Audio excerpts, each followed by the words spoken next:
అందరికీ నమస్కారము. యోగాలయ కార్యక్రమానికి స్వాగతం, సుస్వాగతం. నేను మీ డాక్టర్ జేకే స్వప్న, యోగా థెరపిస్ట్ని. మనం యోగాలయ కార్యక్రమంలో ఆరోగ్య సమస్యలు, రకరకాల ఆరోగ్య సమస్యలు అవి ఉత్పన్నం అవడానికి కారణాలు ఏమిటి, వాటి యొక్క సిమ్టమ్స్ అంటే రోగి లక్షణాలు ఎలా ఉంటాయి, ఆ రోగం వచ్చినప్పుడు లేదా ఆరోగ్య సమస్య వచ్చినప్పుడు ఆ లక్షణాలను బట్టి ఎటువంటి ట్రీట్మెంట్ మనము అలోపతి ట్రీట్మెంట్ తీసుకుంటూనే యోగా చికిత్సలో అంటే యోగా థెరపీలో మనము ఏ ప్రాక్టీసెస్ చేస్తే ఆ ప్రాబ్లమ్స్ నుంచి బయటపడవచ్చు అనేది డిస్కస్ చేసుకుంటూ వస్తూ ఉన్నాం. ఇందులో భాగంగా రకరకాల ఆరోగ్య సమస్యలు ఇప్పటిదాకా మనం డిస్కస్ చేస్తున్నాము. ఇంకొన్నివి కూడా ఉన్నాయి. ఈ మధ్యలో ఇప్పుడు జస్ట్ ఫర్ ఎ చేంజ్ మనం లాస్ట్ ఫ్యూ ఎపిసోడ్స్ చూస్తే యోగా థెరపీ మోడల్, పంచకోశ మోడల్ అనేది మనం వివరించాము. సో మన శరీరంలో ఎన్ని కోశాలు ఉంటాయి, వాటిని ఎలా మనం పరిరక్షించుకోవాలి, లేదా ఎలా వాటిలో ఇంబ్యాలెన్సెస్ ఉంటే మనము వాటిని ఎలా కరెక్ట్ చేసుకోవాలి అనేది డిస్కస్ చేశాము. అలాగే షట్చక్రాలు అంటే యోగిక్ కాన్సెప్ట్లో కొద్దిగా నేను మీకు యోగా ఫిలాసఫీ కూడా చెప్తున్నాను. ఎందుకు అనంటే యోగా థెరపీ తీసుకునేటప్పుడు మనకి ట్రస్ట్ ఆన్ ది థెరపిస్ట్ అనేది చాలా ఇంపార్టెంట్. అంటే మనము ఒక చికిత్స తీసుకునేటప్పుడు, యోగా థెరపీ అంటే యోగా చికిత్స, ఒక చికిత్స అనేది మనం తీసుకునేటప్పుడు మనకి మన ఎదురు అంటే మన థెరపిస్ట్ ఎవరైతే మనకి ఇస్తున్నారో వాళ్ళ మీద నమ్మకం ఉండాలి.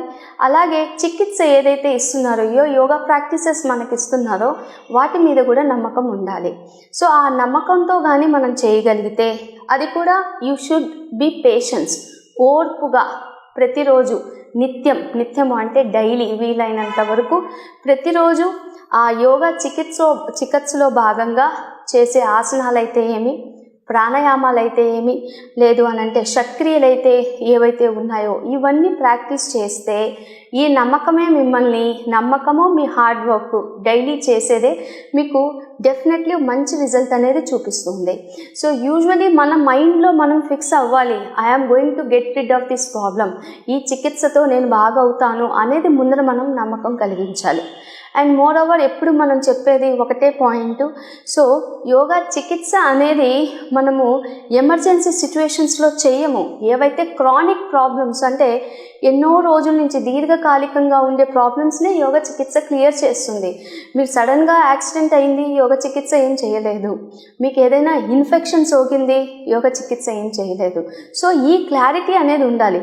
సో ఎప్పుడైతే మీరు ఈ డిఫరెన్సియేషన్ తెలుసుకున్నారో, మీరు యోగా థెరపీ కోసము మీకుండే లైఫ్ స్టైల్ ప్రాబ్లమ్స్తో, ఒత్తిడి వల్ల కలిగే ప్రాబ్లమ్స్తో మీరు వచ్చినప్పుడు యోగా థెరపీ మీద నమ్మకం పెట్టుకొని రండి.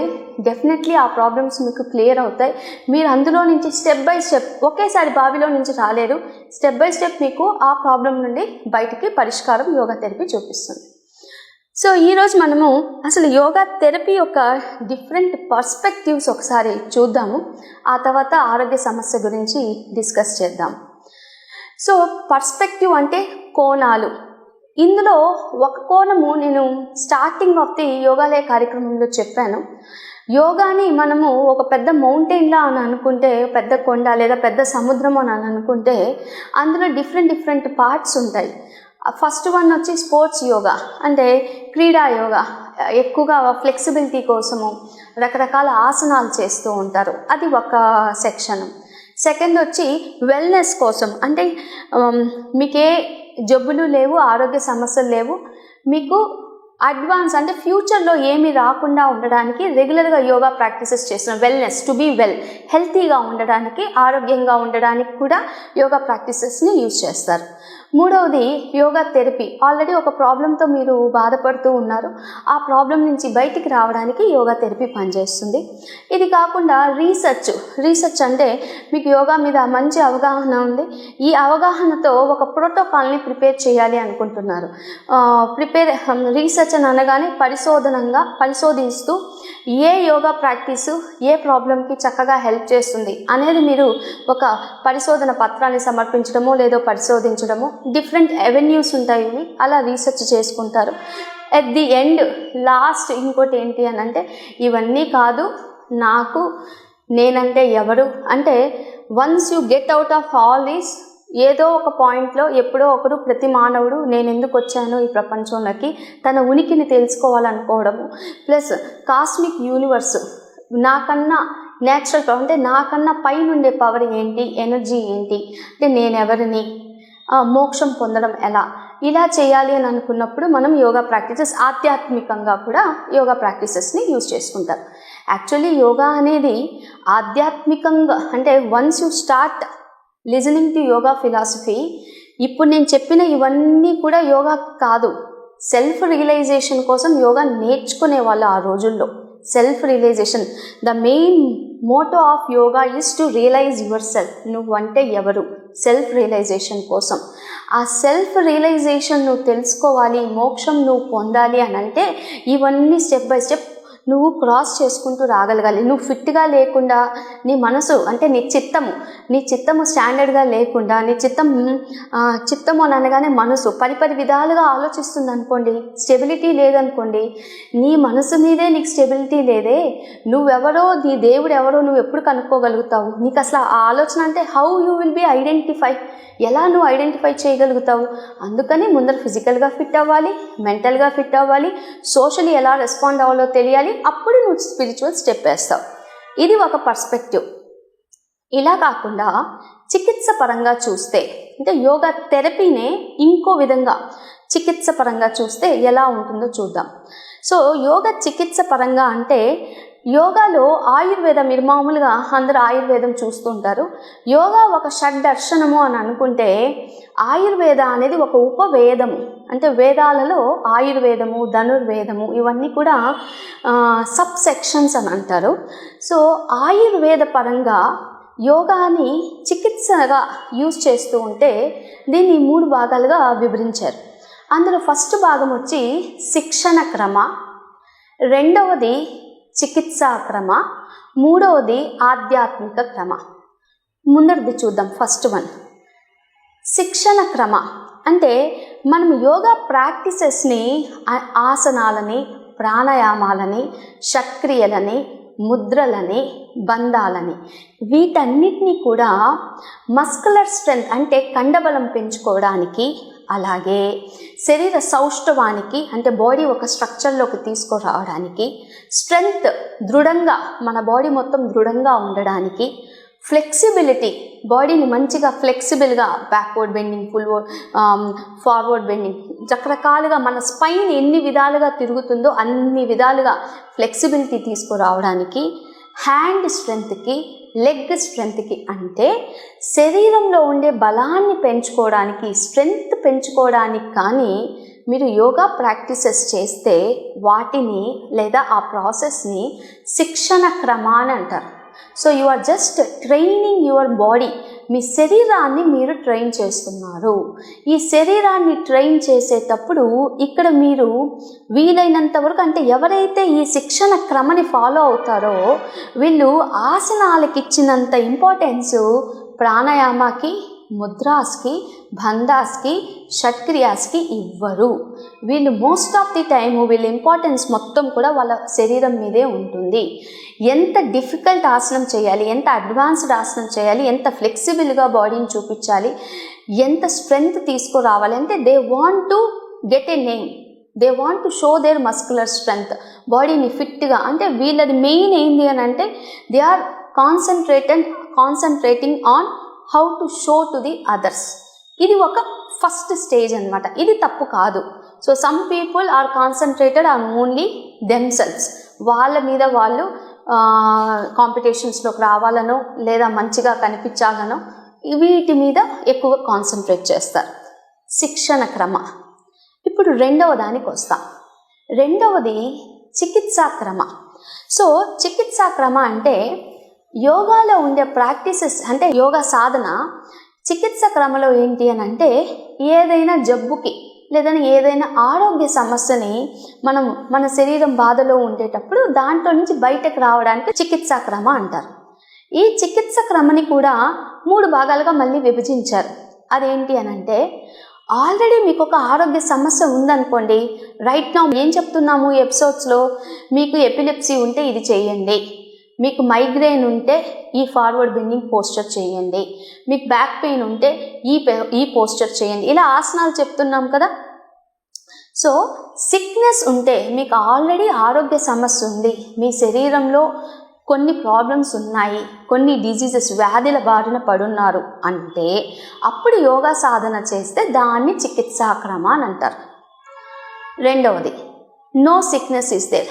సిక్నెస్ లేదు, సిక్నెస్ రాకుండా శరీరాన్ని ప్రొటెక్ట్ చేసుకోవాలి అని అనుకుంటున్నారు. మీకు ఎటువంటి ఆరోగ్య సమస్య లేదు, బట్ బాడీని ఫిట్గా పెట్టుకోవాలనుకుంటున్నారు, ఆరోగ్యంగా, మెయిన్గా ఆరోగ్యంగా పెట్టుకోవాలి. You want to protect your body from the diseases or from the lifestyle problems అని అనుకుంటే దాన్ని రక్షణ క్రమ అని అంటారు. అంటే మీ శరీరాన్ని రక్షించుకోవడానికి యోగా సాధన చేస్తున్నారు మీరు. అప్పుడు రక్షణ క్రమలో ఏమొస్తుంది?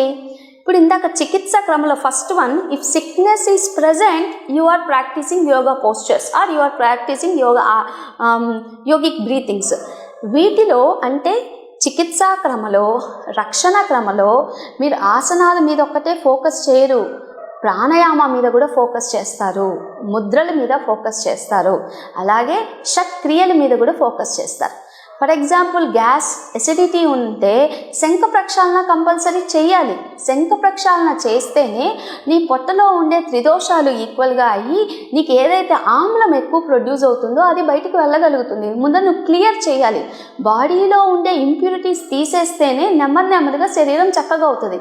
ఆల్రెడీ చెత్త ఉంటే దాన్ని మనం ఇంకా క్లీన్ చేయకుండా ఇంకా పేర్చుకుంటూ పోలేము కదా. చెత్త ఉంటే క్లీన్ చేస్తేనే దాని మీద మనం ఏమైనా బిల్డప్ చేయగలుగుతాం. సో క్లీనింగ్ అనేది చికిత్స, దాని మీద ప్రొటెక్ట్ చేస్తున్నాం, మళ్ళీ ఏ సమస్య రాకుండా ఉండేది, అది రక్షణ క్రమ. మీకు సిక్నెస్ లేదు and at the same time మీరు ప్రొటెక్షన్ చేసుకుంటూ ఇంకా బాడీని వేరే అంటే అన్నోన్ డిజీజెస్ లేదా అన్నోన్ ప్రాబ్లమ్స్ రాకుండా ఇంకా రెగ్యులర్గా ప్రాక్టీస్ చేస్తూ ఉంటే దాన్ని శిక్షణ క్రమ అని అంటారు. ఓకే, చిన్న కరెక్షను. ఫస్ట్ వన్ శక్తి క్రమ అండి, ఫస్ట్ వన్ శక్తి క్రమ.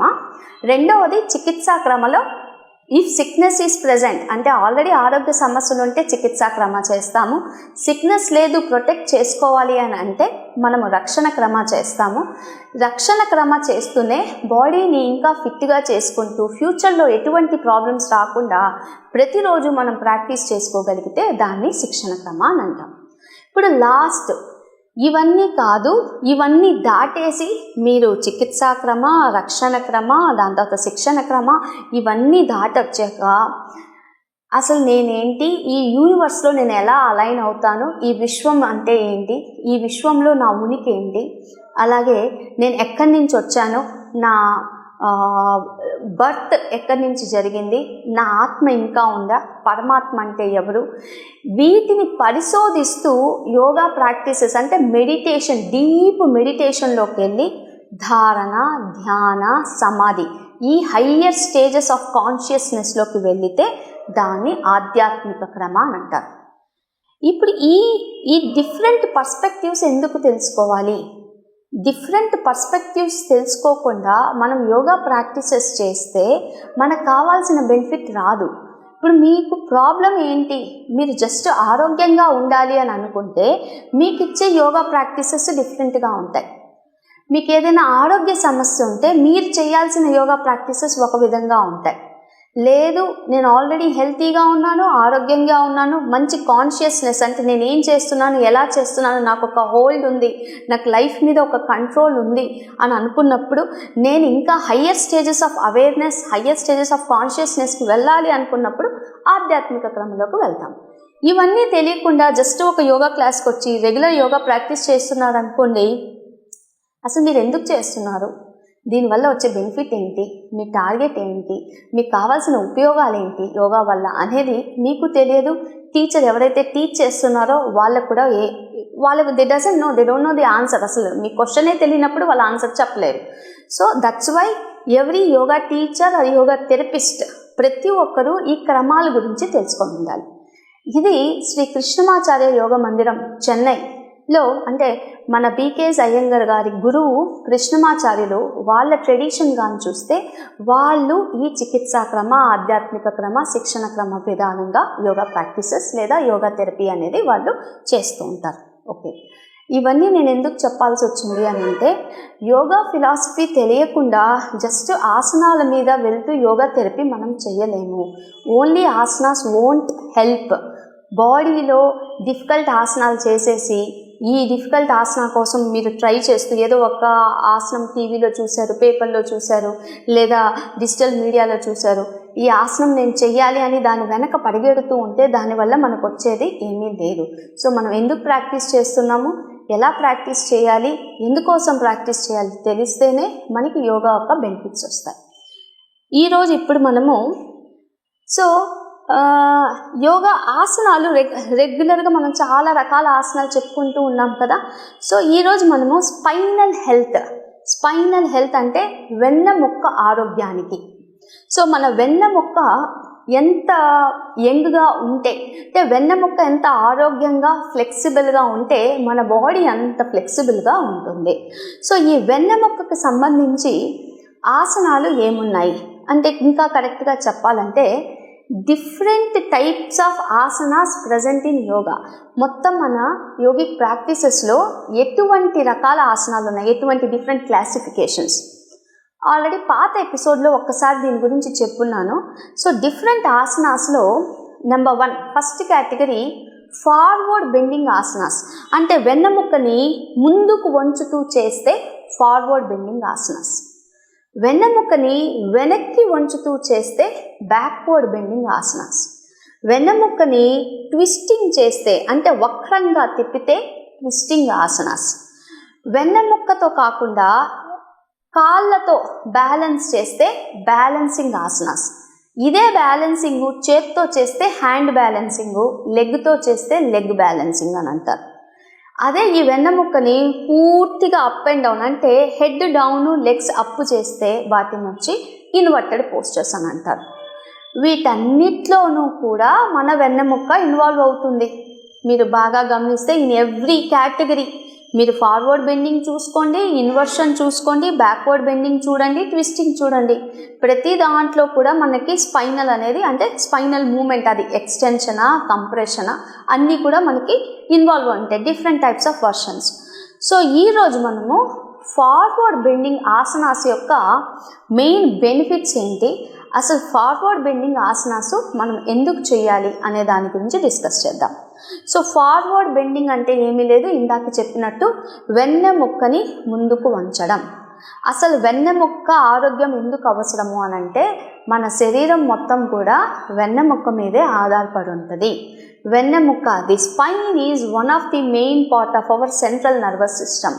మన శరీరంలో ఉండే నర్వస్ సిస్టమ్, నాడీ వ్యవస్థ. సో నాడీ వ్యవస్థలో ఒక ముఖ్యమైన అవయవము స్పైనల్ కార్డ్. సో ఈ స్పైనల్ కార్డ్ని మనం హెల్తీగా పెట్టుకుంటే మన బాడీ ఏజ్ అయినా కూడా ఏజ్డ్ వైన్ లాగా ఉంటుంది. అంటే కరెక్ట్గా చెప్పాలంటే మీరు ముసలి వాళ్ళను చూస్తే వాళ్ళ బాడీలోని చెస్ట్ ఇలా వచ్చేసి ఉంటుంది, షోల్డర్స్ ఇలా ఉంటాయి. ఏజ్ అయ్యే కొద్దీ వాళ్ళు నడవడం కూడా మీరు బాగా గమనిస్తే వెన్నెముక్క ఇలా హంచ్డ్ బ్యాక్ అని అంటారు, ఇలా కర్లింగ్గా ఉంటుంది. ఇలా ఎప్పుడు కర్లింగ్గా ఉంది అని అనుకోండి, మీ చెస్ట్ ఇలా లోపలికి ఇలా వచ్చేసి ఉంటుంది, స్పేస్ ఉండదు, చెస్ట్కి స్పేస్ ఉండదు. ఇవన్నీ క్రాంప్డ్ అయిపోతాయి. క్రాంప్డ్ అంటే ఒక దాని మీద ఒకటి పడిపోతూ ఉంటాయని అన్నమాట. సో ఎప్పుడు కూడా బాడీని మనము ఫార్వర్డ్ బెండింగ్ చేయాలి, బ్యాక్వర్డ్ బెండింగ్ చేయాలి. సో ఈ ఫార్వర్డ్ బెండింగ్ వల్ల మెయిన్ బెనిఫిట్స్ ఏంటో చూద్దాం. ఫార్వర్డ్ బెండింగ్, ముందుకు వంగడం. మనము చక్కగా బాడీని స్ట్రెయిట్గా ఉంచినప్పుడు మనకి బ్యాక్ సైడ్ ఉంటుంది, ఫ్రంట్ సైడ్ ఉంటుంది. ఈ స్పైన్ ఇది యాజ్ ఆఫ్ నౌ ఇది ఇక్కడ ఫిక్స్ అయింది కాబట్టి నేను మీకు చూపించలేకపోతున్నాను. ఇది ఫార్వర్డ్ బెండింగ్ ఇలా బెండ్ అయినప్పుడు ఇక్కడ స్ట్రెచ్ అవుతుందండి. ఇక్కడ మీకు డిస్క్ వర్టిబ్రాస్ ఉంటాయి చూడండి, ఈ చిన్నవి. సో మీ బాడీ ఇలా స్పైన్ వెన్నెముక్క ఇలా ఉంది, మీరు ఇలా వంచేటప్పుడు ఇక్కడ స్ట్రెచ్ అనేది వస్తుంది. సో ఫార్వర్డ్ బెండింగ్లో ఏమవుతుంది అని అంటే మీ టెయిల్ బోను, సాక్రమ్ ఏరియా. టెయిల్ బోన్ అంటే వీపు యొక్క కొస భాగం, ఇది మీ టెయిల్ బోన్ చూడండి, టెయిల్ తోక. ఈ తోక భాగము సాక్రమ్ ఏదైతే ఉందో అది మనము స్ట్రెచ్ చేస్తున్నాము. ఎప్పుడైతే ఇలా మనం స్ట్రెచ్ చేస్తామో, బాడీని ఇలా స్ట్రెచ్ చేస్తామో, మీ బాడీ యొక్క వెనక అంటే your entirely bending your body, మీ బ్యాక్ మొత్తం స్ట్రెచ్ అవుతుంది. మీరు ఇదొక్కటే స్ట్రెచ్ అవుతుంది అని అనుకుంటారు, మీరు చేయండి. ఫార్వర్డ్ బెండింగ్ చేసినప్పుడు స్టార్టింగ్ ఫ్రమ్ యువర్ టోస్, మీ కాలి కింద నుండి అంటే మీ మడమ దగ్గర నుండి వెనకుండే పిక్కలు, మీ back side of the thighs, back side of the thighs, hip bone, back, neck, head, entire back surface మొత్తం మీరు ఫార్వర్డ్ బెండింగ్ అయినప్పుడు మీకు స్ట్రెచ్ అవుతుంది. ఇలా బ్యాక్ స్ట్రెచ్చింగ్ కానీ మనం రెగ్యులర్గా చేస్తూ ఉంటే మీ బాడీలో immune system, digestive system, nervous system అనేవి హెల్తీగా ఉంటాయి. ఎలా హెల్తీగా ఉంటాయి?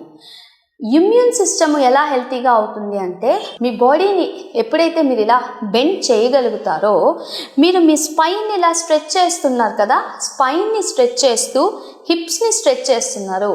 హిప్ బోన్స్ యూజువల్గా ఎక్కువగా లోయర్ బ్యాక్ పెయిన్ రావడానికి కారణం ఏంటంటే వాళ్ళ హిప్స్ రిజిడ్గా ఉంటాయి అన్నమాట, గట్టిగా ఉంటాయి. అంటే ఈ వెనకుండే హ్యామ్ స్ప్రింగ్స్, క్వాడ్రిసెప్స్ టైట్గా ఉన్నందువల్ల వాళ్ళకి లోయర్ బ్యాక్ పెయిన్ ఎక్కువ వస్తూ ఉంటుంది. లోయర్ బ్యాక్ పెయిన్ ఎక్కువ ఉన్నందువల్ల వాళ్ళు ఏం చేస్తారు అని అంటే ఫార్వర్డ్కి అంటే ఇట్లా ఉంటారు, వాళ్ళ మూమెంట్ కరెక్ట్ కాదు. మన ఫార్వర్డ్ బెండింగ్ వేరే, వాళ్ళు ఇలా హంచ్డ్ లాగా ఉంటారు. ఈ హంచ్డ్ ఉన్నందువల్ల వాళ్ళకి ఆక్సిజన్ అనేది ఎక్కువ వెళ్ళదు కదా. సో అందుకని ఏమవుతుంది, ఆక్సిజన్ ఎక్కువ వెళ్ళదు, ఆటోమేటిక్గా కణాలకి రావాల్సిన ఆక్సిజన్ ఎక్కువ అందట్లేదు, ఇమ్యూన్ సిస్టమ్ పాడవుతుంది. ఇవి క్రాంప్డ్గా ఉన్నాయి, డైజెస్టివ్ సిస్టము ఆటోమేటిక్గా ఎఫెక్ట్ అవుతుంది. దీనివల్ల డిజీజెస్ వస్తున్నందువల్ల మీ సింపథెటిక్ నర్వస్ సిస్టమ్ కూడా డౌన్ అవుతుంది. దీనివల్ల మనము డెఫినెట్లీ ప్రతిరోజు మనం ఫార్వర్డ్ బెండింగ్ కొన్ని ఆసనాలు కానీ చేయగలిగితే మనకి చాలా రకరకాల బెనిఫిట్స్ అనేవి వస్తాయి. ఏ బెనిఫిట్స్ వస్తాయి, ఎటువంటి ఫార్వర్డ్ బెండింగ్ ఆసనాస్ చేయొచ్చు అనేది మనం నెక్స్ట్ ఎపిసోడ్లో డిస్కస్ చేద్దాము. అప్పటిదాకా సెలవు తీసుకుంటూ నేను మీ డాక్టర్ జేకే స్వప్న, యోగా థెరపిస్ట్ని. Thank you.